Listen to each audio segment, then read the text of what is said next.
Otep à tous, bien-aimés frères et sœurs, Emmanuel Macron à la Sorbonne. Ça a fait tout un bruit, tout un tapage médiatique, bien entendu, de la manipulation et du mensonge. À la Sorbonne, c'était un échec.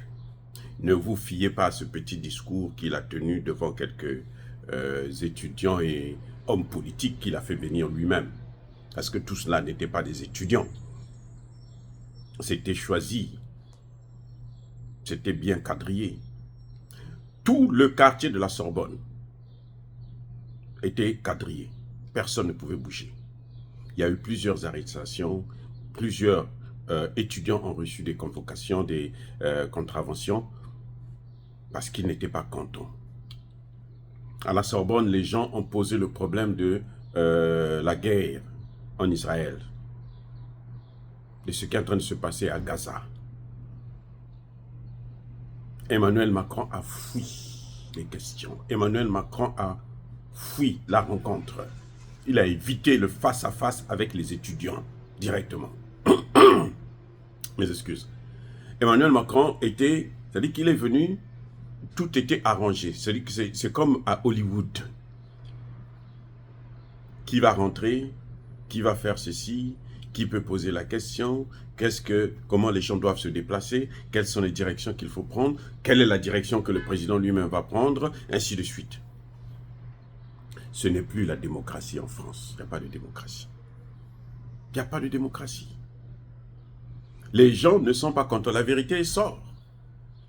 Les étudiants, mais attendez, la Sorbonne, c'est la place, c'est le lieu de prédilection des étudiants. C'est leur maison à eux. Mais comment on peut interdire à certains étudiants de rentrer dans leur propre maison? Parce qu'il y a un invité. Ou il y a quelqu'un qui s'est auto-invité à l'intérieur. Ce n'est pas les étudiants qui ont invité Emmanuel Macron.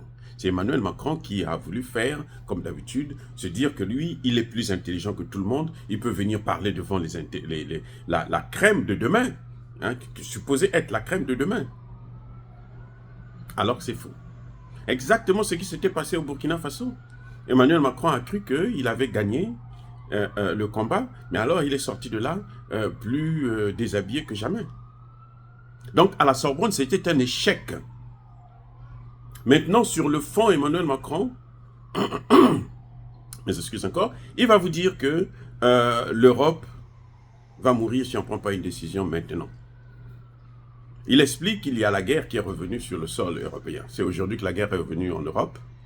Mais la Yougoslavie, c'était quoi? C'était pas la guerre?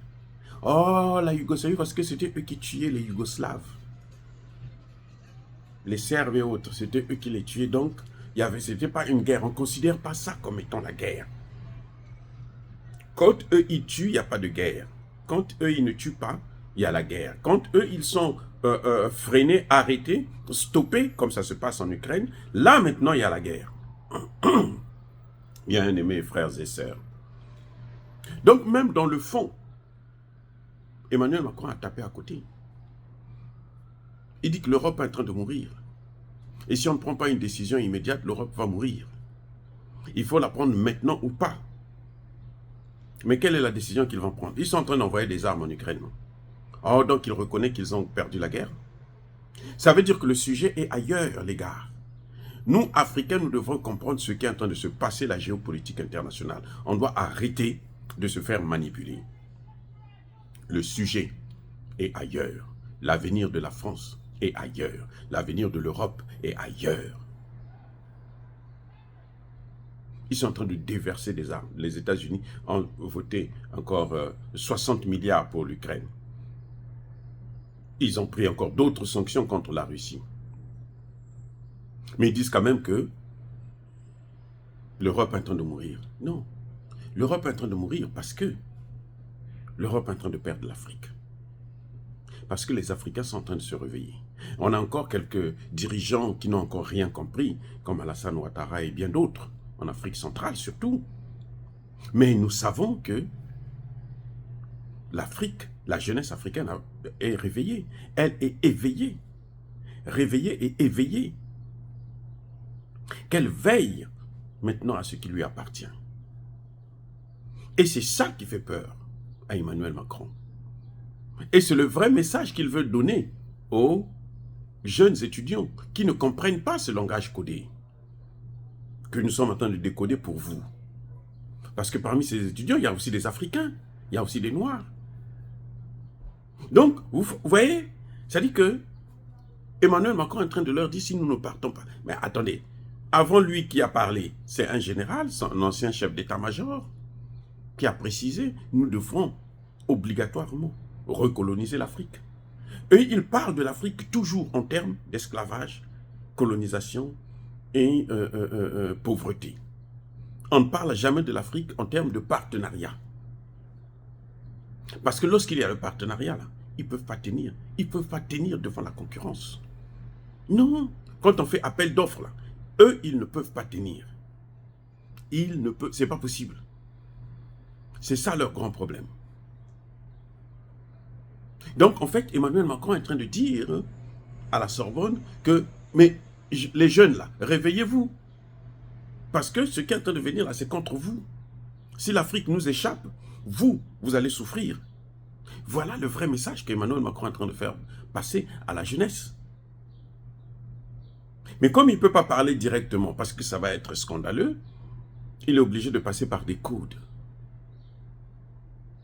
La guerre en Europe n'est pas arrivée aujourd'hui. Nicolas Sarkozy l'a rappelé il n'y a pas longtemps. Quand il a dit que la barbarie, c'est chez nous. Mais l'Europe n'était pas morte, malgré la barbarie.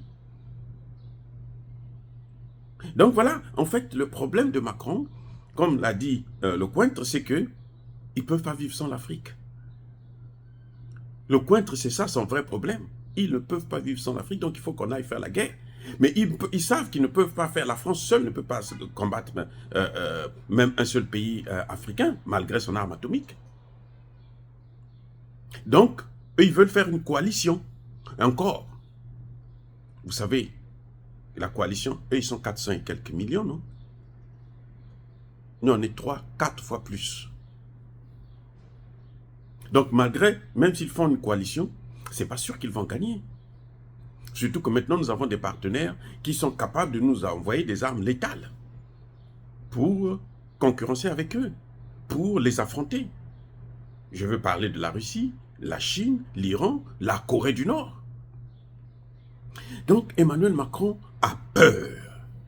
Emmanuel Macron est en train d'informer la jeunesse française que ça va mal aller pour vous.